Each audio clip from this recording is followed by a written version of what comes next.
Taylor Swift's Eras Tour was one of the most legendary tours in touring history. It grossed $2 billion.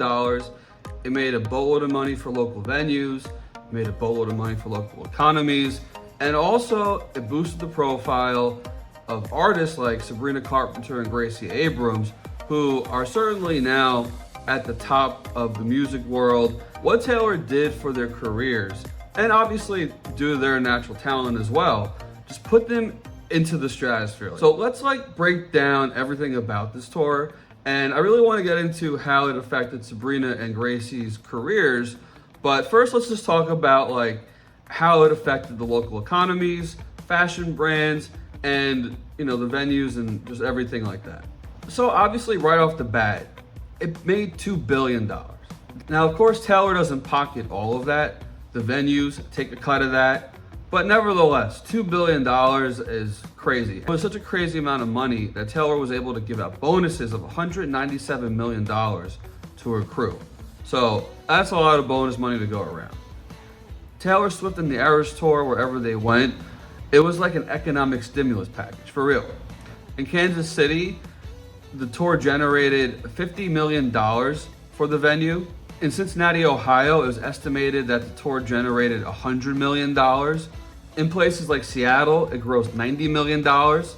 In Philadelphia, Pennsylvania, again, another $50 million. But it's not just the US, because the tour went global. You have to remember, fans are flying in. They spend about $1,300 per show. So there's the money for the tickets, money for the hotel, restaurant, transportation. So literally everything is benefiting. And if you remember, in Australia, they actually had to book extra flights for the Swifties. There were flights of the Swifties, if you remember those clips going around. In total, it's estimated that the tour grossed $5 billion. This was literally cash, money over fist, and that kind of cash can help a business carry itself over. In addition to the brands and businesses, let's talk about fashion for a second, because the merchandise itself generated about $200 million. And I don't think this also even accounts for, it definitely doesn't.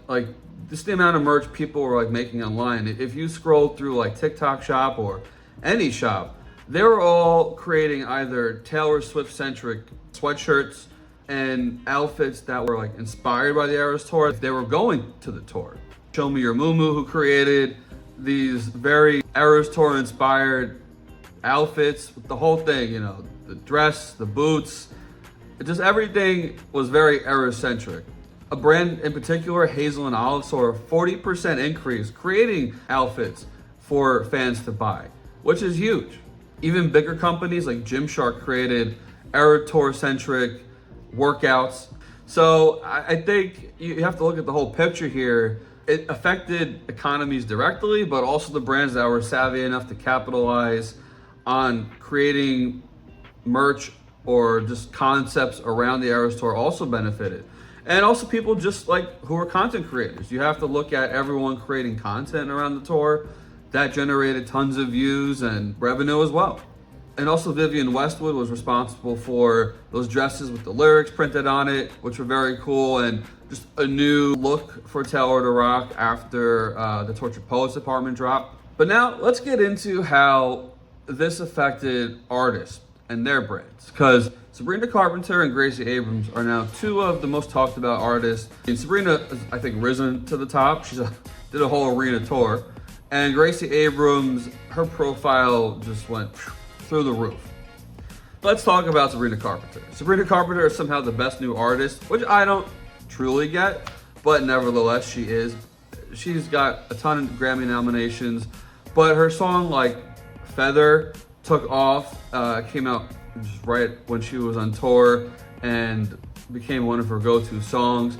And also the song of the year, Espresso, whether it wins awards or not, it is the song of the year. It's the most streamed song of the year on Spotify. If Sabrina Carpenter wasn't on your Spotify Wrapped, I'm not sure. I guess you're just not into pop music, because if you were listening to pop music, odds are Espresso and Sabrina Carpenter were there. And she's put out a ton of albums before the tour. And she certainly went viral. I remember, doing her crazy lyrics to Nonsense or something. I definitely recall seeing her going viral before the tour, but when she was on tour, oh my God, wow, she just everywhere. The nonsense outro, you know, there were clips just for that, like before. She was doing covers like Hopelessly Devoted to You from Greece, just showing off her natural, organic voice. And I would just love to hear Sabrina do a whole album like that, just like ballads and just her singing, like none of the pop stuff, like just flat out singing. Of course, it wouldn't be as popular as like an Espresso, but my point is she has an amazing natural voice and I would love to hear it. There are also moments like her performance, which just never stopped going viral, depending on the moment, depending on the clip.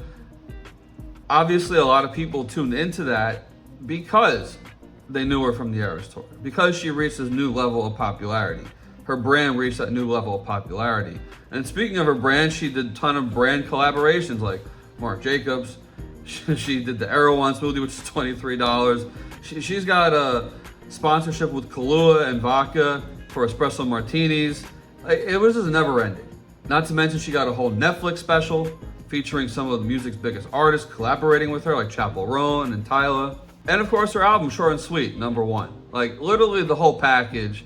And she's been on a world tour. All her shows were sold out in the US. Christina Aguilera popped out. So very cool and awesome to see how she just took her career to the next level by opening for Taylor Swift. And also Gracie Abrams saw a huge uptick in her popularity and her streams while on tour with Taylor Swift. Now Gracie, she actually had been studying the Eras Tour for about 1.5 years before she was even on the tour, and was also watching the shows that she wasn't at. So she knew what she was getting into, but still, like, I don't think she really truly comprehended what the reception would be like, especially when she dropped the deluxe version of her album, and That's So True just went insanely viral with everyone doing like those year-end compilations, people like singing back those lyrics in a stadium. To her, when she heard those lyrics in the stadium, her mind was blown because she had never experienced that. She had no idea what that would be like. And of course, that wouldn't be possible without Taylor Swift. And of course, they also performed together. They had the song Us. So it was monumental for a number of reasons. There's actually this great photo of Gracie like bowing down to Taylor, and we should all bow down just for the energy and the light, which Gracie also alluded to when she was commenting about her time on the tour. Just in terms of like how it touched everyone globally, whether you were there, you were watching online, just saw a viral clip here and there. Somehow, some way, you saw something about the Eras Tour. I also have to say about Gracie, when was the last time that you truly saw a 20-something-year-old performing with an acoustic guitar in an arena? That in itself is, I think, remarkable. We really haven't seen this much music based around acoustic guitar since the 60s and 70s, like the folk days. Think back to like Bob Dylan, Joni Mitchell. Folk music really hasn't been popular since then, and I think people love it.